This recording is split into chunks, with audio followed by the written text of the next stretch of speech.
Hey sis, welcome to my channel. If you're new here, welcome. If you are coming back for some good information and content, hey, I appreciate you. But make sure you subscribe and hit that like button, okay? Today I'm going to talk about how women need community. We really do need community. We need to be a part of each other's lives. I know that sounds kind of crazy because of some of the lies we bought into. Talking about women when we get older, we don't need a lot of friends, or I only have two friends and those are all that I need. Eh, in a way, I used to believe that. Can I tell you the truth? But now I recognize that that's not really good. It's not a good idea to do that.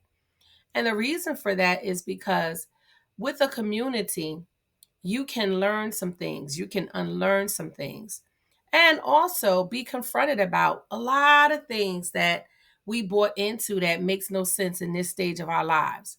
And today I'm going to share with you a couple of tips, okay? I was going to say three or two tips, but the way things are set up with me, I'm just going to flow, all right? One of the reasons why we need community is to build one another up. We need to build one another up, just like I do when I come on here and I create maybe some reels or maybe have a conversation with all of you sisters out there. It's to build you up. It's to build us up, to make us understand that you're not by yourself.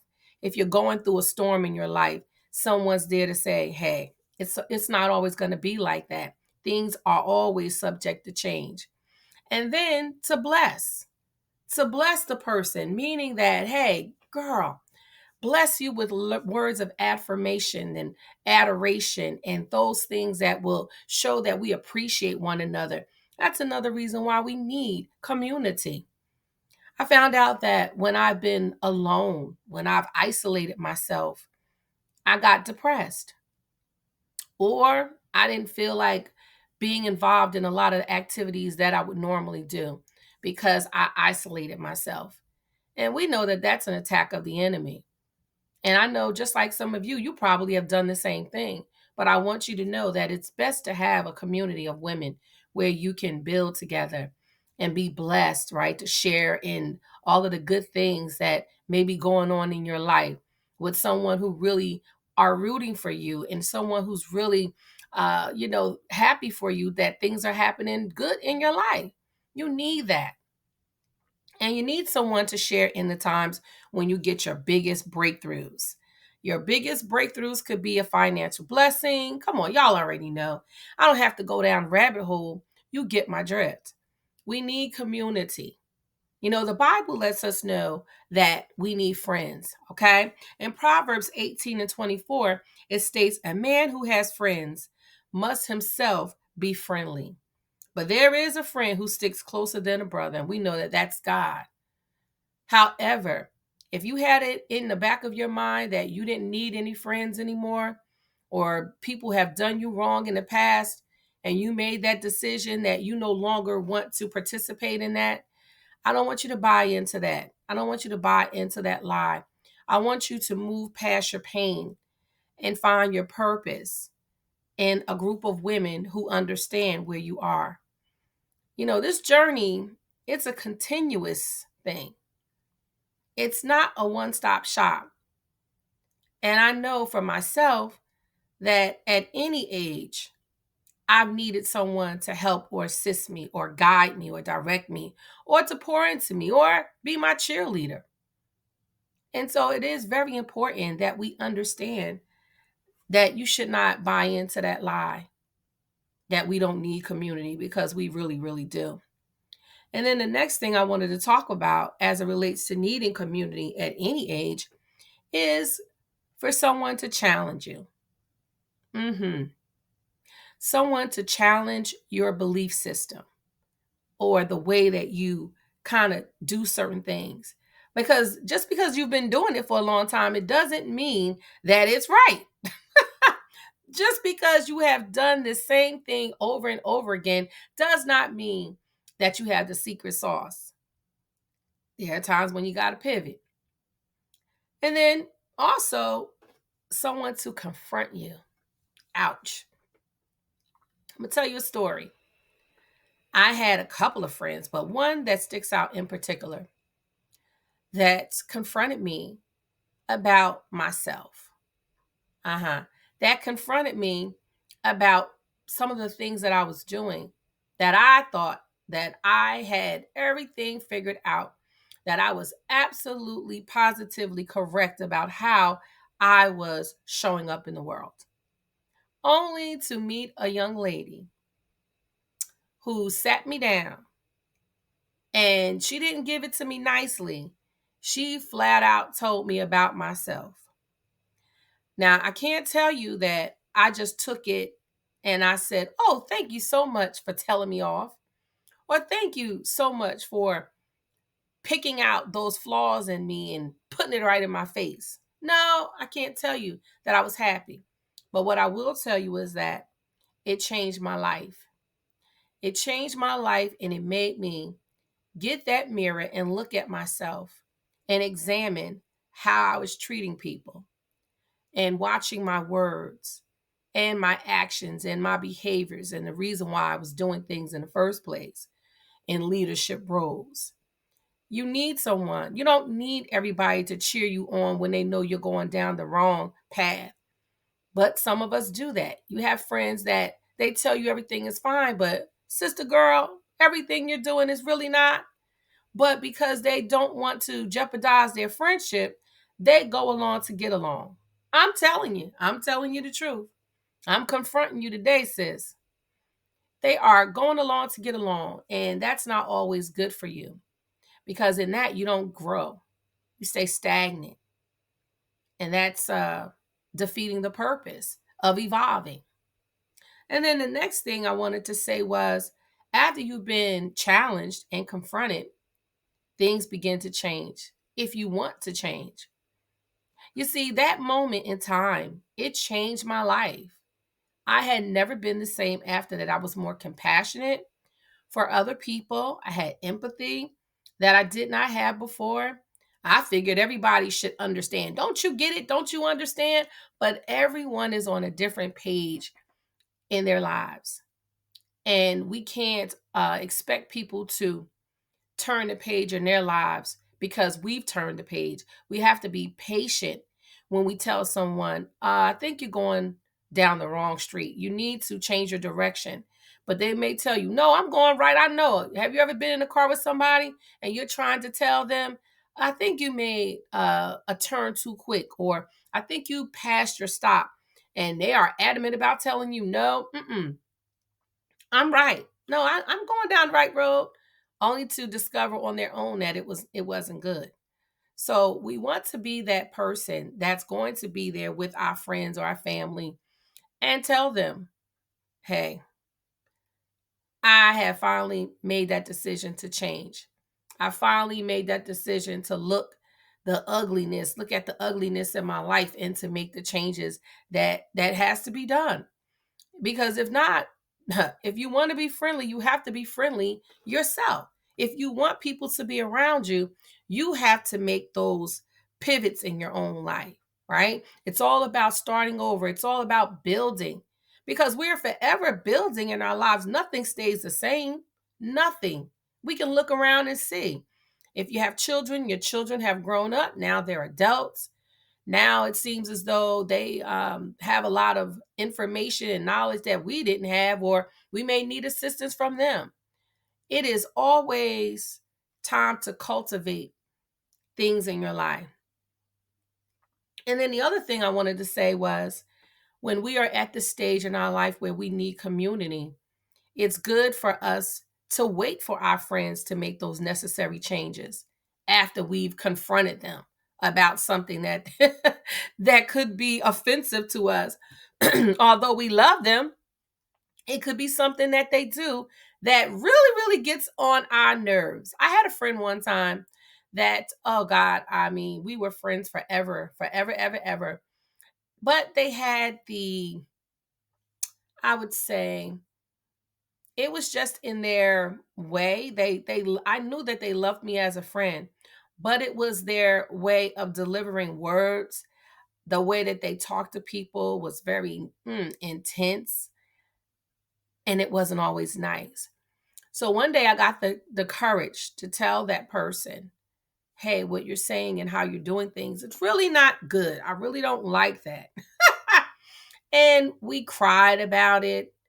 And all of a sudden, they apologized and stated that they would never do it again. And how about they did it again? So we have to be patient in the waiting process in the community of friends that God brings to us. And I pray that God would bring you those right friends that you can gel with, that you can grow with, that you can build with a trust, because it takes time. That's more of the process of waiting. That's a waiting period. Doesn't happen overnight. So we have to be patient with people just like we want people to be patient with us. Does that make sense? I hope it does. And then after that, I talk about watering.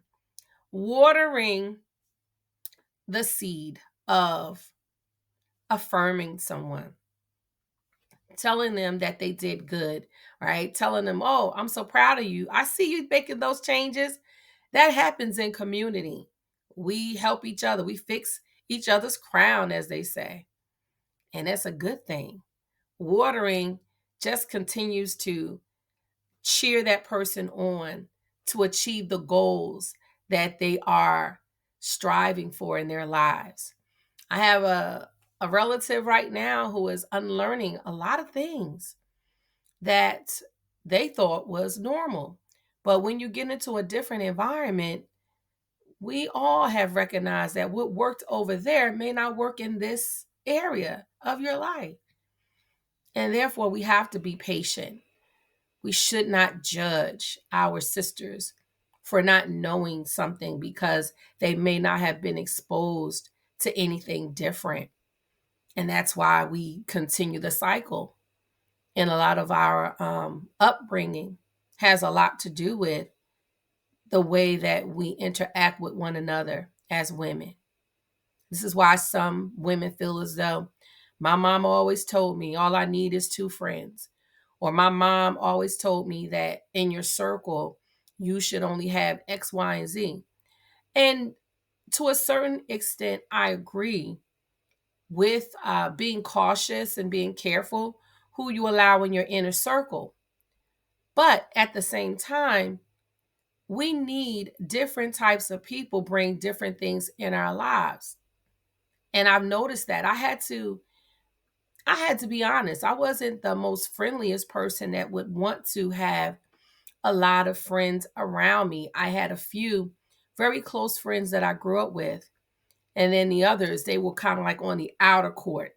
I wouldn't let them get too close to me. I would be friends with them, but my friendship had levels to it. They didn't know it, but I had levels to my friendships. And I put them in different categories. And now the Lord is showing me something different, that could it be that the level of your understanding and your knowledge of a thing is because how you limited your friendships. Everyone is not going to be a mirror image of us, but yet they can be an asset to our lives. So we need to really rethink how we interact, how we socialize with other women, and how we judge one another. It's not always a good thing to judge your sister, because the same way that we are judging others, they can judge us too. And they do. We judge one another. We do. But let it be in a good way. Let it be in a way where you're open to new experiences and new ideas. And I was even taught that even in ministry, there could be someone off of the streets that have been homeless, on drugs. They may be the most loyalist person to the ministry, the hardest working person, the person who is consistent, yet they have a different background, but yet they are still an asset. They are a benefit to the body of Christ.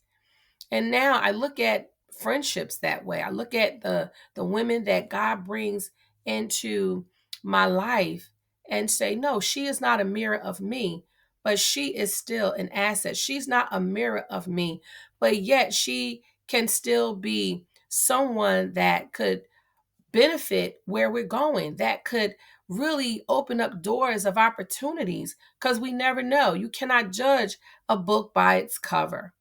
And I've been guilty of that so many times. And maybe you have too. So today, maybe this is the day you recognize that. Open up a little bit more, open your heart a little bit more, be open minded to the women that will come into your life, that they could be someone that the Lord ordained for that season to be a blessing in your life. I heard someone say the other day that certain people that come into your life can teach you patience.